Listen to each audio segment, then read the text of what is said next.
Deputado, boa noite. Eu gostaria que o senhor confirmasse ou desmentisse alguns resultados práticos do seu relatório, no que diz respeito à anistia aos produtores que não deram a menor bola, não seguiram as regras do jogo, desrespeitaram o Código Florestal. Apenas na região da Amazônia Legal seriam 40 milhões de hectares com o sinal verde, sem nenhuma multa, sem nenhuma punição, apesar da ilegalidade da ocupação e eventual desmatamento. 40 milhões de hectares na área da Amazônia Legal.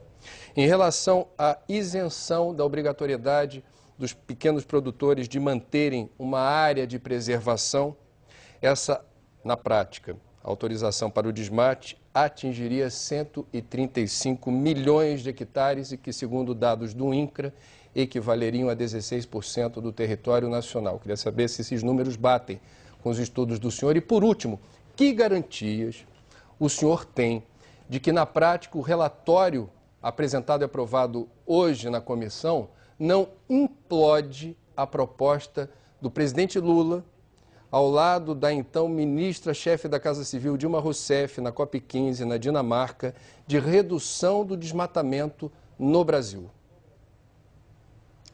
Em primeiro lugar, esses números são propaganda do Greenpeace. Se o Greenpeace ou qualquer outra ONG, eu devo dizer. Deixa eu dizer, se alguém provar que vai se desmatar, não é 40 milhões de hectares não, é 1 hectare por causa da minha lei, eu renuncio ao meu mandato. Não renuncio à comissão, não. Isso é propaganda falsa. Ninguém deseja o desmatamento para o senhor renunciar, não é essa a questão. Zero. Não, a lei atual prevê o desmatamento. Se o senhor tiver uma propriedade na Amazônia, o senhor pode desmatar 20%. Na Mata Atlântica pode desmatar 80%. Eu estou propondo que nos próximos 5 anos não seja permitida a abertura de nenhuma nova área para a agricultura e para a pecuária. A outra coisa é que não há anistia.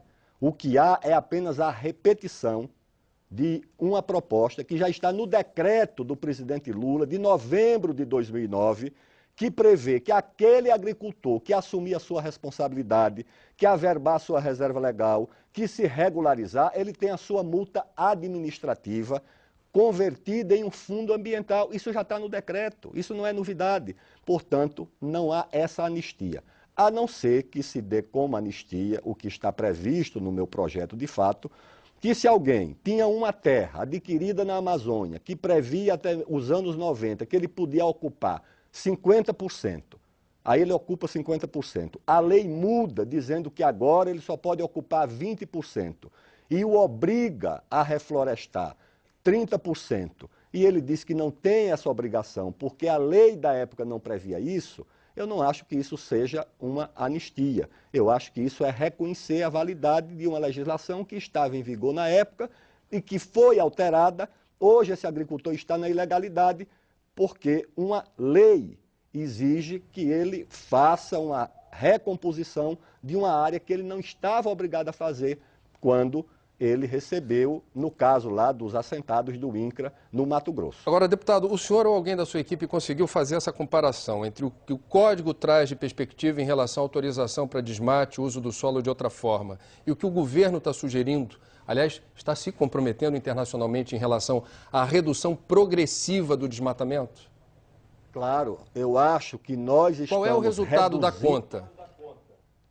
Nós estamos reduzindo mais desmatamento do que a proposta que o governo faz. Porque pela legislação atual você pode continuar desmatando. Aliás, já recebi muitas críticas de proprietários de empreendimentos da área da fronteira agrícola que têm empreendimentos para anunciar por causa da moratória de 5 anos. Eu acho que o que aconteceu é que o governo pode ter dito lá fora que essa área de reserva legal que não existe, que ela poderia existir. Aí, de fato, um problema não é da floresta, um problema de quem deu uma estatística que, de fato, não existe. E o meu projeto, de fato, consolida áreas usadas para a agricultura e faz uma permuta com o endurecimento da preservação de toda a vegetação e de toda a floresta remanescente no Brasil, que não é pouco, constitui mais de 70%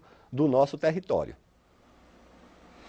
Deputado Alder Rebelo, boa noite. O senhor é do... Eu tenho aqui uma curiosidade, que o senhor é do Partido Comunista do Brasil, um partido da linha socialista.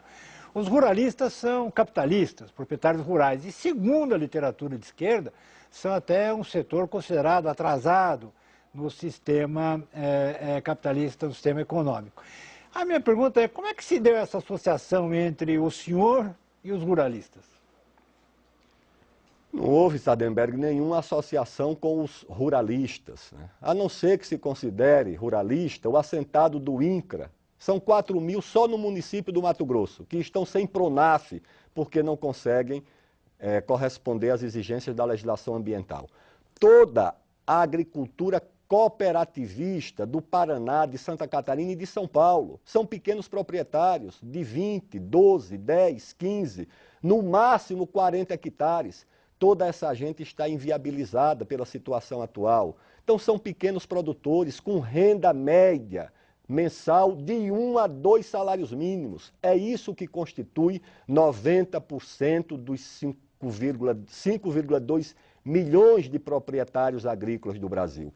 Há, é claro, uma parcela de 200, 300 mil desses 5 milhões e 200 mil que vive numa situação muito melhor do que a da grande massa de agricultores que testemunha o declínio dos preços agrícolas, da sua renda, vê a população do campo envelhecendo, porque o jovem não quer mais ficar no campo, porque não tem perspectiva de renda para isso, e essas pessoas é que vão precisar ser socorridas se nós quisermos, naturalmente, que elas continuem na roça, ou elas podem migrar para as cidades e trocar a sua terra por um carro usado ou por um barraco na periferia de qualquer cidade do Brasil.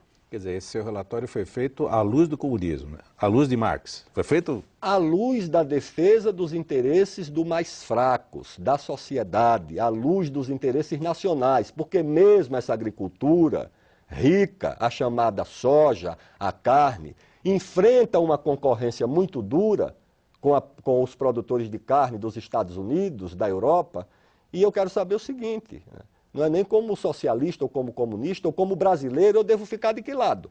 Eu vou ficar de um lado de produtor de soja dos Estados Unidos, de produtor de açúcar da França, de produtor de carne da América do Norte, e eles são muito fortes. A agricultura do Brasil é forte? É. Mas em primeiro lugar na soja, Estados Unidos. Carne de boi, Estados Unidos. Carne de frango, Estados Unidos. Milho, Estados Unidos. Etanol, Estados Unidos. De olho na expansão da nossa produção. Eu vejo e acho que eu tenho que ter uma opinião, pelo menos para preservar naquilo que seja justo e legítimo o interesse do produtor brasileiro. E ninguém pode me cobrar que eu tenha que defender outro interesse que não seja esse.